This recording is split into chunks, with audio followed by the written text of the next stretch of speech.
Hello, welcome to Sewing and Alterations.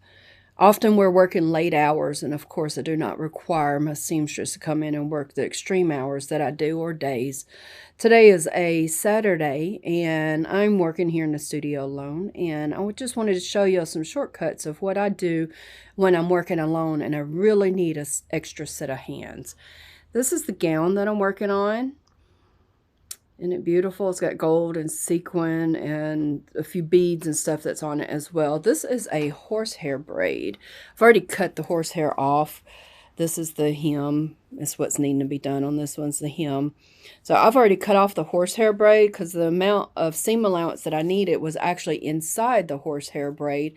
And I needed to cut that. And in order to do that, I needed to separate the horsehair braid from, or the nylon ribbon, I think they call it, nylon structure that gives the body.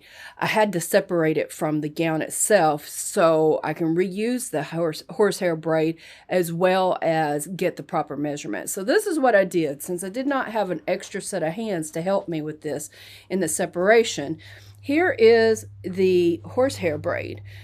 As you see, I've already started separating it, but I've got it strung all the way across the work studio. And what I have done, this is the nylon braid that I'm talking about, the horsehair braid. I need to reuse this, and so I need to separate the fabric of the gown from this horsehair braid so that I can sew it properly and it look professional. So what I have done is I've separated it by giving it some taunt to make it tight. I needed the extra set of hands, but I did not have that because it does make it go a lot faster than me picking it every inch and then pulling it tight, pick another inch. So what I have done is, as I'm walking to show you the end, I've already separated most of it before I decided to record this. So I am getting closer to, looks like I've stopped right here in this area.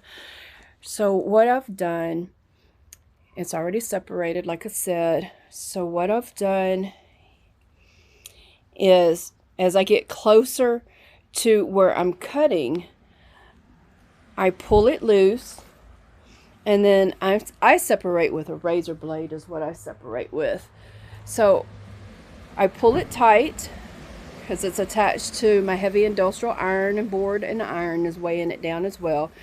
And so it's attached by safety pins to the fabric of the ironing board, and I pull it tight and I separate as I go, and I cut the thread as I go, and I use razor blades. So as I expose the thread, I pop it with the razor blade. I'm working here by myself, so I can't put the camera down to walk across the room to get the razor blade. So even if it's just a seam ripper that you're using, it's not a razor blade, it will give you the same work ease. But see, in the pulling, how it exposes the thread, and then I can just pop loose the thread in whatever your way is of cutting it loose. And it goes really, really fast doing it this way as opposed to cutting it 1 inch at a time as you make it tight. And that's my little sewing tip of how to be more efficient with time and resources whenever you have no help. Thanks. Hope it helps you. Leave a comment in the box below and let me know if this worked for you or if you have any ideas that may work better. Thanks. Bye.